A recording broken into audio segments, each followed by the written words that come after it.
The single best prep that you can do to ensure your survival. Hey everybody, it's Michael with Asymmetrical Preparedness. What am I talking about? Well, I'm actually going to modify my original statement.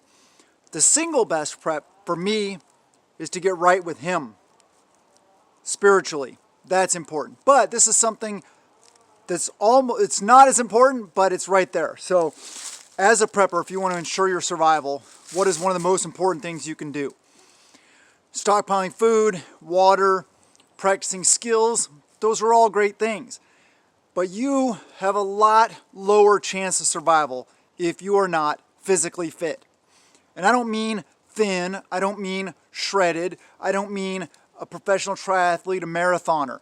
What I mean is practical, real-world fitness. Your ability to do things, to lift things, to carry things, to walk long distances with a load, to run at least medium distances.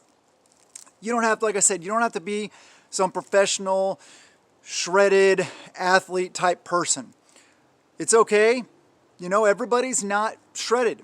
That's fine. And being shredded actually is probably worse off for you in a survival situation because you don't have the body fat to burn. So my body is probably not optimal, but I like being fit and it's just my lifestyle, active lifestyle. So I love working out with weights, but I haven't in a couple months now. I need to get back on the bandwagon with that. I've been doing a lot more practical stuff. But I do like lifting, throwing around some heavy weights. Well, heavy for me, within my capabilities at my age. But practical fitness is much more important. You know, carrying around your buckets of wheat and rice and beans, and that's called farmer's carry. I love doing that. It's one of my favorite shoulder workouts. I just grab 2 buckets and I try to pull them out as far as I can to the sides to get that good engagement, and then I just walk around my property.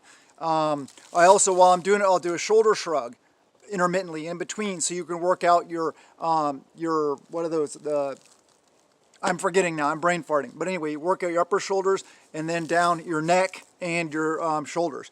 As well as push-ups, sit-ups, walking, anything you can do that's active.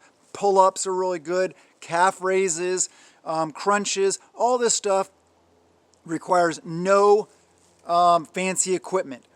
I sit there and I take a stool or something like that, I put it on in the middle of the kitchen and I put my hands up on the cabinet, the counter, and I'll do dips while I'm cooking, or I'll drop down on the floor, do push-ups or crunches or squats, you know, where you just squat down. I can do lunges where you take a step forward and you lunge down and then you alternate your legs.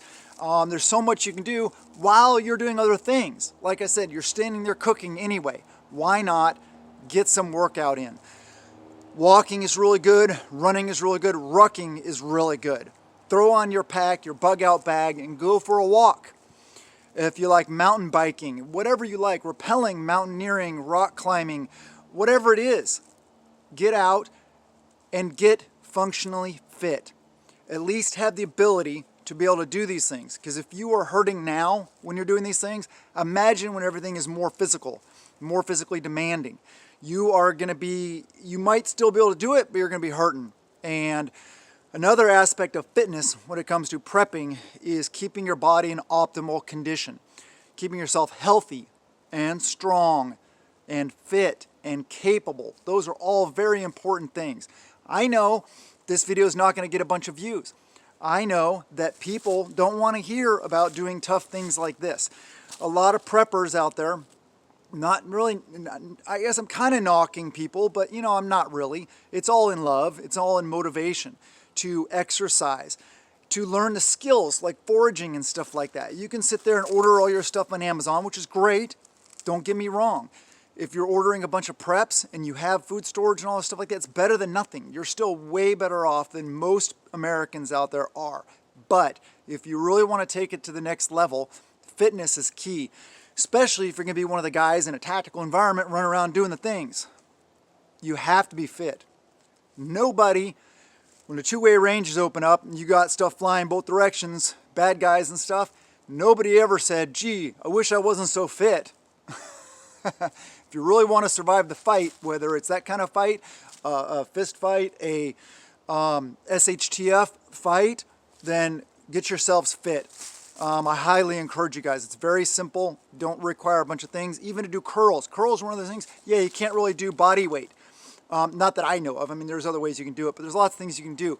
You can get those rubber bands and you can pull them like this. You can grab the buckets and you can lift them. You can grab some cheapo, inexpensive weights. You can grab water bottles. You can, whatever you want to grab, and you can do different things. So move that body, get functionally fit. You will not regret it. I love you guys. Have a wonderful day.